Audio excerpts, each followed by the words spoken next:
abordando esses princípios em 3 perspectivas. Uma delas é a perspectiva positiva, que é aquela cuja linguagem é mais próxima da nossa realidade. Estamos também falando desse mesmo princípio numa perspectiva relativa, que a gente abrange aspectos ou damos aqui exemplos que estão relacionados ao cosmos. E por último, dentro da nossa parca capacidade, nós tentamos abordar o mesmo princípio numa perspectiva teogônica. Lembrando que teogonia para nós é a ciência que estuda Deus. Teo é Deus, né? Então, aspectos teogônicos são aspectos que nos remetem à ciência de Deus.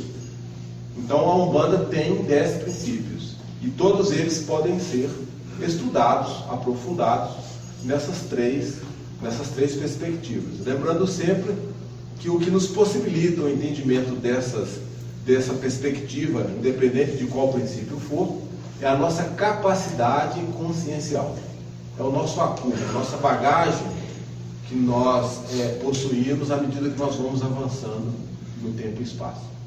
Bom, na semana passada falávamos da reencarnação, entre objetivos e finalidades. E, ao dar aqui essas características, falamos que o principal papel da reencarnação é a ampliação de consciência. Dentro da perspectiva positiva, se vocês se lembram, nós falávamos que para a grande maioria dos seres humanos que estão encarnados, eles entendem a reencarnação não com a perspectiva astral, muito menos espiritual. Então a reencarnação ela só tem 2 viés, que é o que a gente chama de vida e morte. Não há crença no espírito, não há crença na realidade astral, não há crença na reencarnação e muito menos nos atributos espirituais, que é exatamente os impulsionadores do processo evolutivo. Mas é sempre bom lembrarmos que a reencarnação é um modo operante da divindade para que a gente consiga avançar, para que a gente consiga dar um plus na nossa capacidade consciencial. Então, quanto mais reencarnarmos, mais amadurecido nós vamos estar. Bom, quando nós falamos que existe uma forma de se explicar a reencarnação pela linguagem positiva, qual seria então a linguagem relativa? Vamos só lembrar, dissemos que para compreendermos qualquer um desses princípios, nós precisamos trazer esse entendimento para a geometria. E aí fica fácil da gente entender. Tudo que for periférico, tudo que for fragmentado, tudo que for ilusão, tem para nós uma representatividade de unidade, mas num círculo, né? Tudo que sai dessa periferia nos leva para o núcleo, que é o espírito, é relativo. Existe já uma linearidade, né, entre a periferia e o núcleo. E tudo que está no núcleo diz respeito às questões verdadeiramente espirituais. Assim fica fácil. Linguagem positiva está presa aos aspectos periféricos da própria realidade. Aspecto positivo aos aspectos periféricos. Relativo a essa transição que se faz entre a periferia e o centro. E aspectos teogônicos ou superlativos totalmente relacionados ao espírito. Muito bem? Então, na segunda perspectiva, a reencarnação para nós, dentro dessa linguagem relativa, ela não é mais aquela referência que demos no primeiro. Não é só vida e morte. A nossa existência aqui na Terra, ela não se extermina com o fim do corpo físico. Se na primeira perspectiva, toda a nossa existência está calcada no deleite humano, ou seja, no aproveitamento daquilo que nós podemos aqui usufruir, ao desencarnar, se perde tudo. Somos exterminados. Não, na linguagem relativa, já há uma noção de uma realidade espiritual. E isso automaticamente nos remete a um ciclo. Ou seja, de onde nós viemos, o que estamos fazendo aqui e se para lá tornaremos. Então vivemos uma vida astral antes de reencarnarmos. Passamos aqui pelas experimentações humanas, cumprimos o nosso ciclo, depois voltamos ao plano espiritual. Olha só, há um processo circular. Então não ficamos presos somente às questões da matéria. O nosso espírito já possui uma flexibilização entre aquilo que a gente dá extrema relevância, que são os aspectos e apegos materiais, mas já conseguimos flexibilizar para os aspectos astrais. E isso automaticamente vai ampliando a nossa consciência. E aí o mais bacana, quando nós estamos envolvidos nesse entendimento da reencarnação, nessa perspectiva, eu diria astral, que para nós aqui é relativa, a gente já consegue, ainda que de forma semi-inconsciente, nos relacionar com as hierarquias espirituais.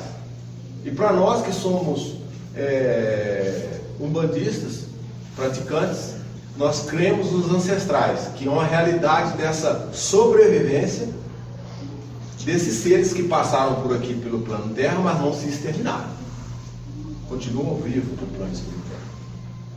E automaticamente a nossa visão, ela se amplia. E aí nós passamos a perceber que não basta viver só para o deleite, né, material, físico, ou dos os apegos, como eu disse aqui na primeira perspectiva, que é sexo, estômago, intelecto. Nós ampliamos a nossa capacidade de entendimento e fazemos por essa semi-inconsciência uma extração já ainda muito paia, muito pálida dos nossos atributos espirituais. A gente já começa a valorizar o sentimento, a gente já começa a valorizar a forma de pensar. Então, se na primeira encarnação, o nosso pensar era exclusivamente para as questões da matéria, nesse segundo não. A gente já tem responsabilidade com o que pensamos, com o que sentimos e com o que fazemos. Porque a gente acredita que, deixando aqui esse ciclo de existência física, nós partimos com uma continuidade evolutiva a nível astral.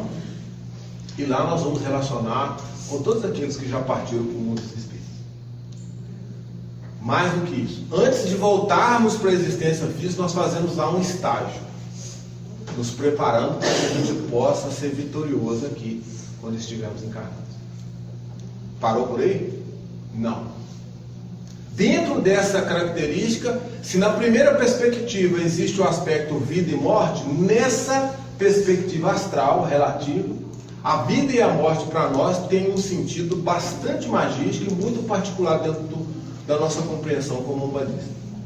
Então, morte para nós é ilusão.